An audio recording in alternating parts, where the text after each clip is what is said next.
Hello everyone, I will be your online host for this session. My name's Alicia Story. I'm the founder of A Design Story and also the co-chapter lead of Climate Designers UK.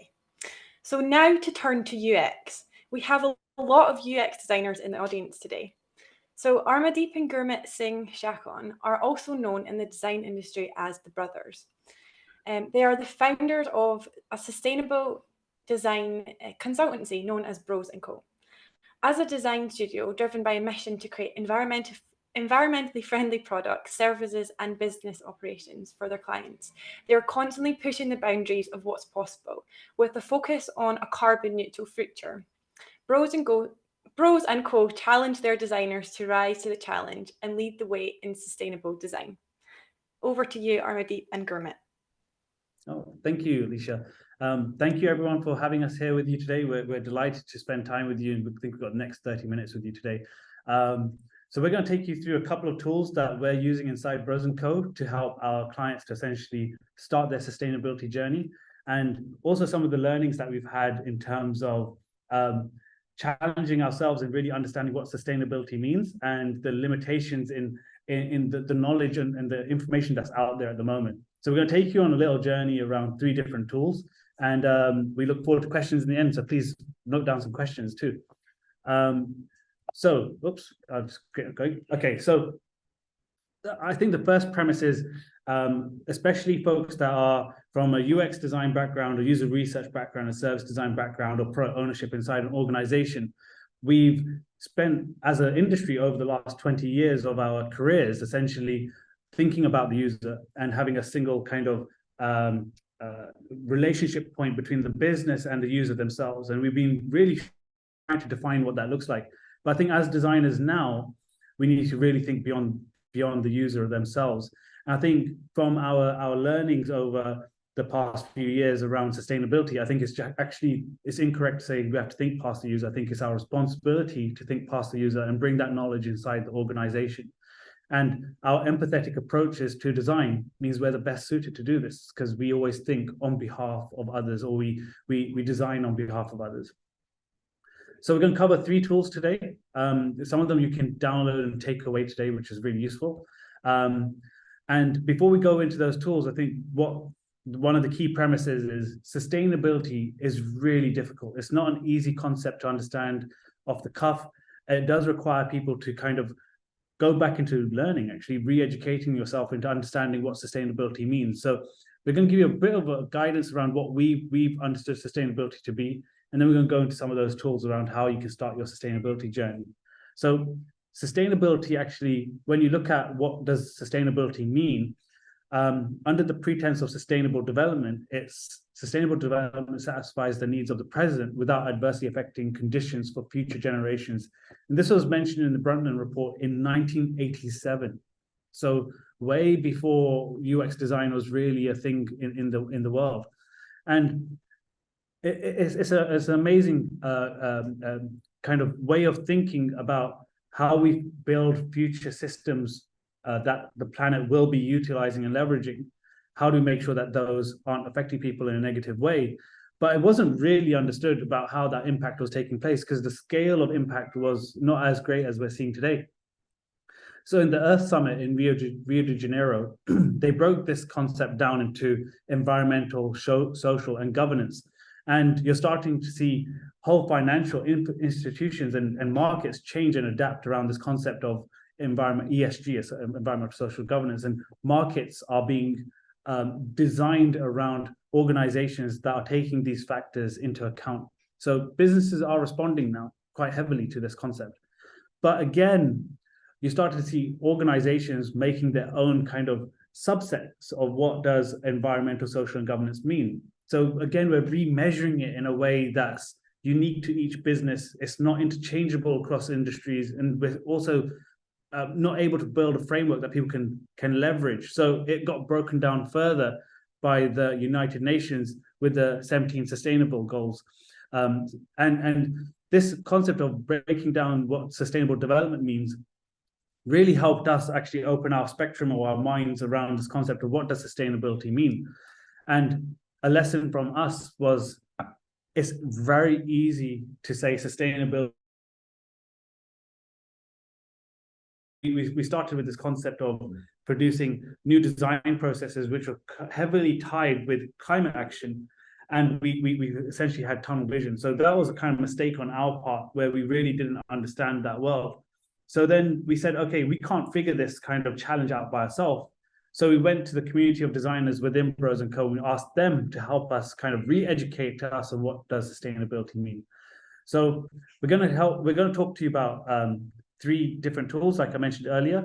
And there are 3 different levels of complexity. The first one is really very much about aligning your goals as a discipline or a community of designers, or even an organization. How do you align your goals around what does sustainability mean?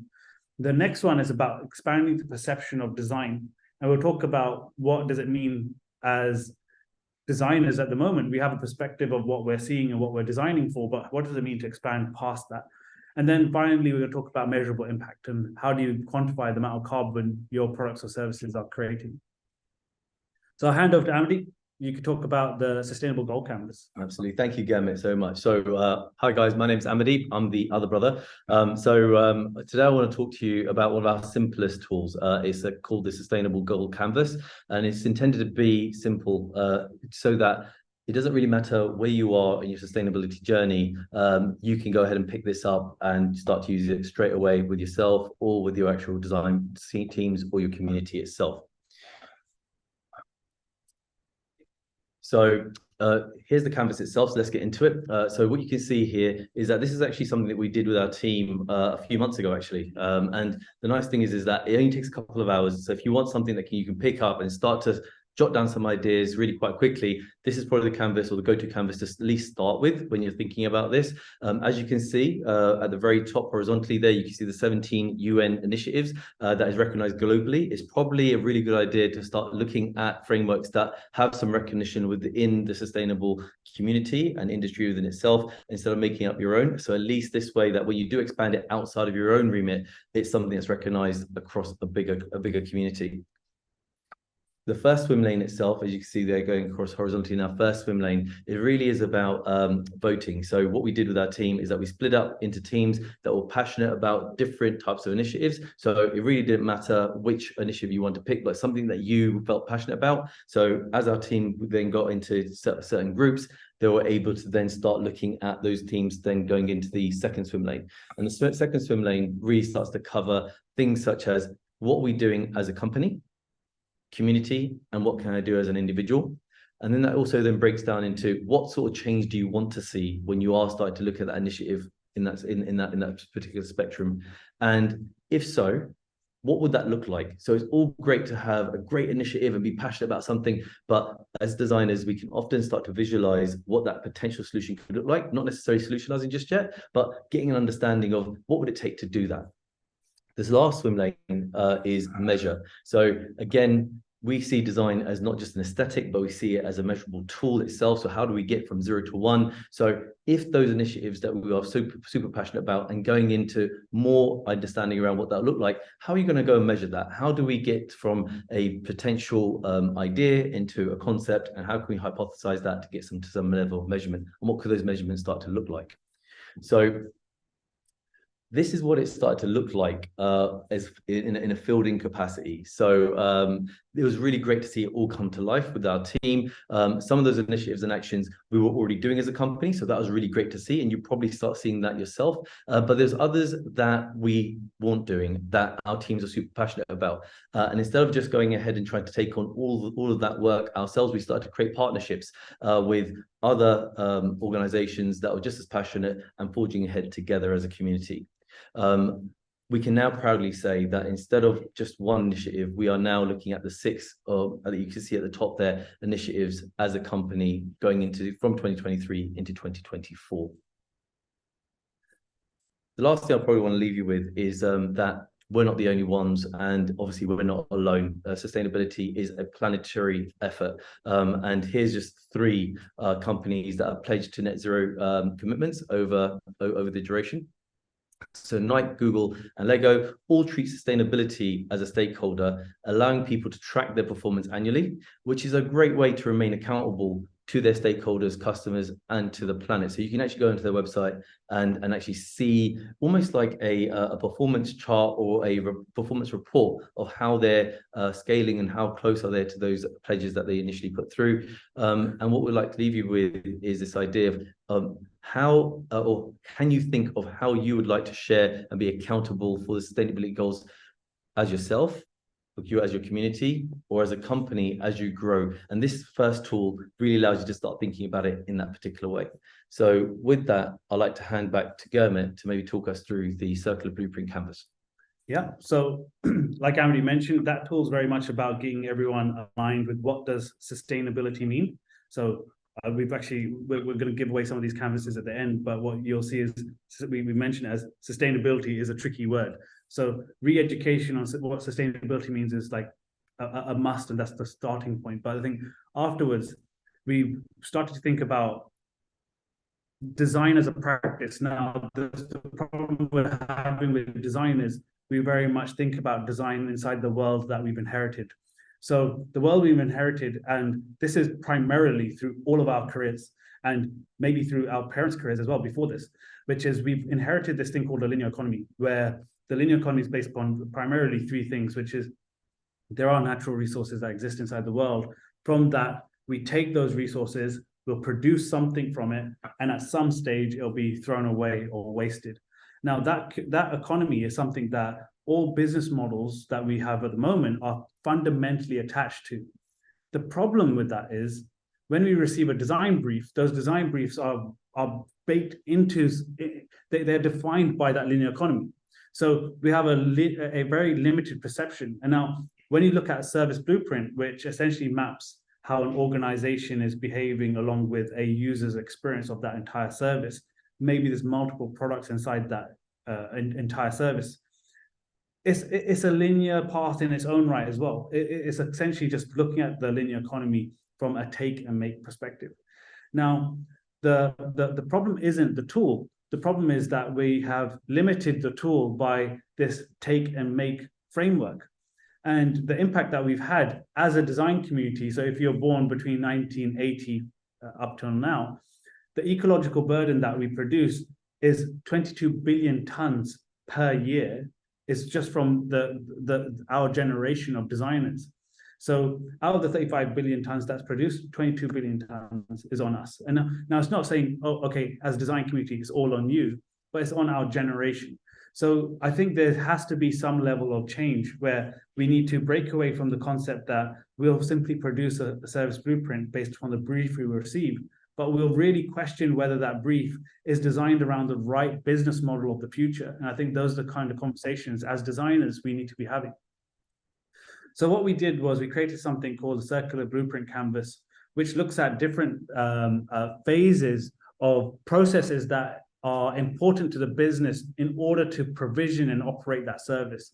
So we talk about, so there's two kind of worlds to this. One world is responsible material extraction. And now if you're building a physical product, it'll be copper ore, it'll be different types of metals or plastics that are extracted from the earth. It could also just be the energy. Now, if you're working with a completely digital system, completely digital product, the energy, the extracted material is actually energy, electricity. Now, from that, what we're looking at is in the circular blueprint is eco-sensitive design, where we're really thinking about the manufacturing process, where we're designing a product or service to be circular, which means we take responsibility for the materials, the product, the service at each phase of its usage. So this is going to expand what a service blueprint does. It's now taking responsibility of everything that goes inside that service. Now, you're also looking at how do we onboard people? So in a service blueprint, we generally have this phase where you're talking about advocation or you're talking about onboarding. But inside the phase of service onboarding and marketing, how do we do it in a way that's ecologically friendly? How do we communicate in a way that's good for everyone? Then we talk about minimized packaging and distribution. Finally, the in-life usage, which is the primary phase which we use in a service blueprint. So how people use and orientate themselves around a product or service. And then a part that we don't talk much about, which is also just on the cusp of most products and services, which is how do we repair and maintain the product that we have independently And how do we keep it inside the internal logic of this business framework? And then finally, how do we recycle it back into the same system that we have created? So what we're doing here is we're kind of blending the world of service design with more business design and starting to look at how do we build a business model that's not only good for the users or the customers, but also good for the planet as well, because we're taking the burden of the responsibility of the service that we're creating. So if we zoom back out, what we're looking at really is inside that red zone is linking the supply chain. So how we take that material, whether it's just pure energy or whether it's actually a hardware material, and how do we link it to the design and manufacturing of a circular business? And then we look at the blue area, which is how do we link the product servicing and distribution into the usage? So how do we link those different phases together so that we can take responsibility for it? And finally, the last area is linking how we repair and recycle for circular reuse. So how do we take responsibility for the materials that we have to redistribute them? So we give an example here, is an example of a company we have deep respect for is Patagonia, who at the extraction phase, they put so much effort in. So they're working with organic regenerative farms, which means they're only going to take enough material from that farm, which means it can regenerate by the time that they take the next set of material. They also support local communities, which means they don't disrupt how those communities work and operate. They're also careful about who they do business with or which countries they won't do business with, which is quite interesting. We never really talk about examples where businesses say we won't work in those situations or those scenarios, which is quite refreshing. But then when you go into the eco-sensitive design, it's not only about the design of the product or services, it's, and remember, E, S, and G. So from a governance and social perspective, it's making sure everyone has a fair living wage for the workers. But also from an environmental and governance perspective, you could look at the dimension that they're also designing for circularity. So they're designing the product so that we have responsibilities at each stage. Then again, in Patagonia's example, the service onboarding and marketing is done entirely digitally so that people can leverage it with the least amount of carbon footprint. Packaging is so interesting. So they've got case studies after case studies in Patagonia where they simply said, okay, we're gonna reduce the amount of packaging. So all they did was fold the garment over and made it 50% less, and said actually we could go further than that. So they changed it into a hexagon style box. The reason for that is they can package more into shipments, but also when you go into a store, you get the same box that gets posted to you through the post. So it's just one design that has multiple reuse and multiple purposes. Then the in-life usage isn't only about using their products, it's also now about linking you to the cause, linking you to communities that help you on your sustainability journey. One lovely part about Patagonia is the repair and maintain, which is if something's broken, you take it to the store and they'll fix it on your behalf. So it lasts longer. That's amazing. And when things are not fixable, they have this concept of nothing wasted. So they'll use that same material to make garments for like pets. So it's absolutely phenomenal. So they've really taken a holistic approach to the entire service proposition and rethought their business model through doing so. It's probably good to note that this talk is not sponsored by Patagonia. However, they are a great, as you said, yeah, we have a profound great case study. Now, if you are kind of like interested in sustainability, but still working in service blueprint kind of land with the linear economy, what you can start to do is a simple thing, which we've done many, many times, is take a service blueprint and take all of the data points and inputs and elevate them into the circular blueprint. And what will happen very quickly is you'll start to see the gaps. Like, okay, there's whole areas which we don't talk about. And from there, you can use some of the principles from Don Norman, which is how do you minimize waste pollution, keep products in useful as long as possible. Those could be digital products too. And how do you regenerate natural systems through design? So I think one question we've had from quite a lot of designers is, what happens if the whole product is digital? And say, well, the business isn't digital. There's still operations that happen inside the organization. The digital component may be as carbon neutral as possible because it's using electricity as much as possible. But behind that, there's going to be letters that go out in the post. There will be people having to turn up to different sites to provision that service. There may be people having to travel on behalf of your service. So think about it out at the wider context. The final tool we're going to talk about, which is once you got into that mode of really thinking about your organization now in a circular way, where you have responsibility at each of those phases, the next part is how do you measure that impact? I know I'm running out of time, so I'll make sure I go through this pretty quick. So the measurable impact is what we've done at Bros & Co is we've created our own tool. So it's a privilege for us as a design community to design tools for designers, which is really unique and doesn't happen very often. So we're grateful we had this chance. We created this thing called the carbon method, which allows designers to quantify how much carbon their future product or service will produce at the design stage, so before it's created. And we had the whole methodology academically peer-reviewed by Brunel University. Now, what it essentially does is it's a sustainable methodology that has 3 phases: measure, track, and reduce.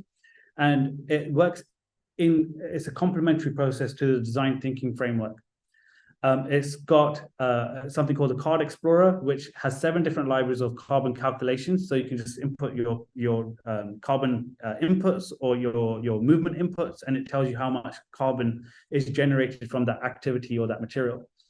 And finally, we've got something called carbon kits. So we've got loads of different canvases, ESG canvases, site operations canvases, scope 1, 2, and 3 canvases that allow you to work in a more facilitated framework where you can get lots of people to provide that input.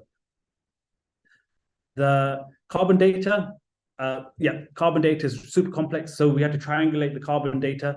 So the way we triangulated data was we have a regional energy mix. So essentially, every country has their own energy calculations based upon the amount of recycled energy, green energy, and also the amount of energy produced from fossil fuels. Then we have the embodied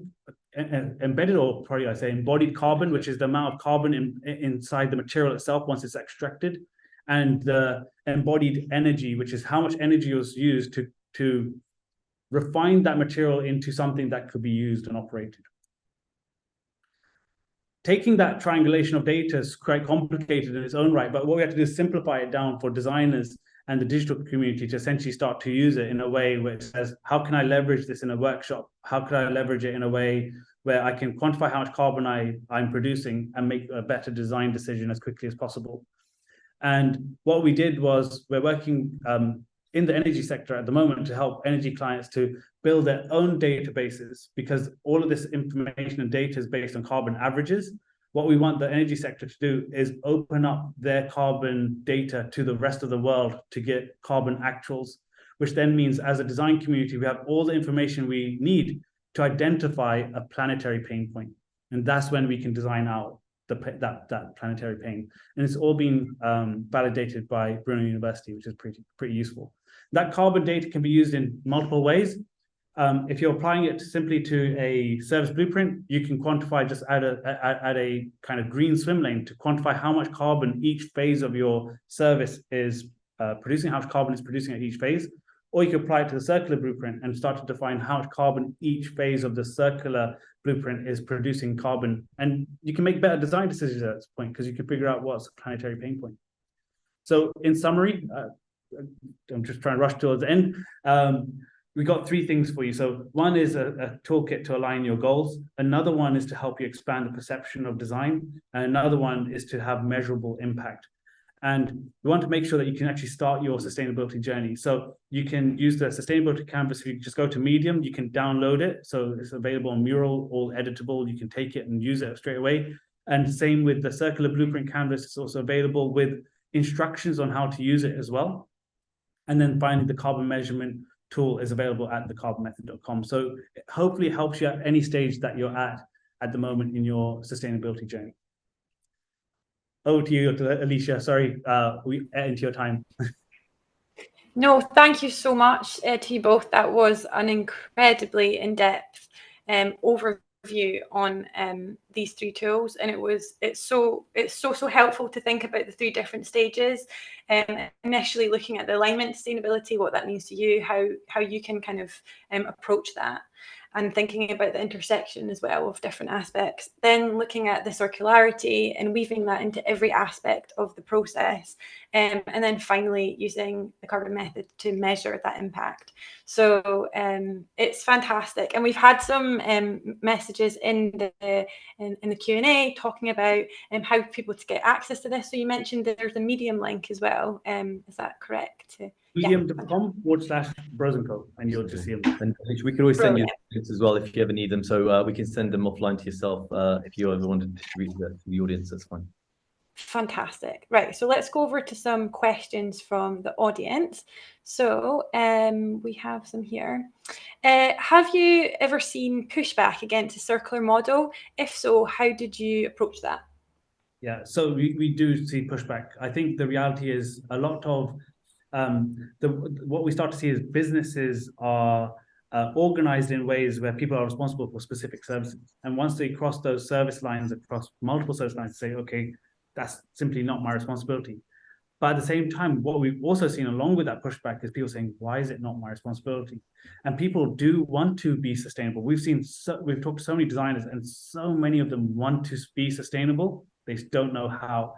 And I think what we've also seen a level above that is essentially, if you just look at the industry as a whole, you see CEOs making large commitments to stakeholders and shareholders saying, we're going to be a net zero company by X date. And you see this everywhere. But the moment it goes below the C-suite, people inside the organization say, we got all these promises and we don't know how to deliver them. And that's the best base to operate, in between the C-suite commitment and how the transformation needs to happen inside the business, because that's the spectrum that allows you to work across services. So it is about a bit of positioning, to be completely honest. Amazing, thanks so much. So I think we have time for maybe one or two more questions from our audience. So this one's from Andy, and it said, you discussed a digital first approach to reduce impact, but digital has a large and growing footprint too. How do you minimize the impact of your digital services? Absolutely. So 100% agree with you, Andy. So there is certainly a digital impact. There's a carbon footprint from using digital services. And what you're starting to see is a lot of people saying, okay, let's really work at the pixel level. And we've done that. We've been working with an energy company, and we're lucky enough to have won an award for the most sustainable design system. And going through that kind of internal education of making a sustainable design system meant that you see how limited it is to only think that sustainability is limited to the digital spectrum. I think what the view we have is the digital spectrum that we have operationalizes the world we see around us, meaning people have to travel to businesses, people have to go to different sites to operationalize your service, people have to maybe move materials around to do stuff. And when you start to see the impact at that level, it's like, whoa, there's like a whole spectrum difference. So the digital impact is far lower than the impact of operationalizing a whole business site. So I think that's why we've attached all of our efforts towards the kind of service spectrum of this and the operational spectrum of this, because when you start reducing inside there, you're talking sometimes hundreds of thousands or millions of tons of carbon per year. The numbers are just, they speak for themselves. But you know, again, with the carbon method, for example, we didn't abandon that aspect to it. So within the carbon method itself, it's got several libraries, and one of them is digital Andy as well. So we do have metrics around there for going from light to dark mode, for example, and that absolutely has an impact if you work for an organization that has thousands of different applications, both B2C, B2B, B2R, B2G, for example, and they're out there. So you're absolutely right, and it has definitely got a part to play. But we also broaden it out to, as Gurmit mentioned as well, around other materials and other movement libraries as well, which is in support of a digital service coming to life and being utilized within an organization to its users. So absolutely, digital part plays a huge part in that. But what we recognize is not the only part. Sorry, just don't mean to cut you off, but I think the Zoom session is just going to end in 30 seconds or something. So I just want to thank you so much for this incredibly informative session. I personally know I'm going to be looking at those tools in detail as well. So thank you for all your wisdom and resources. It was a fantastic how-to. Thank you. Thank you so much, Alicia. Thank you, everyone, as well. Appreciate your time. Take care. Thank you. Bye.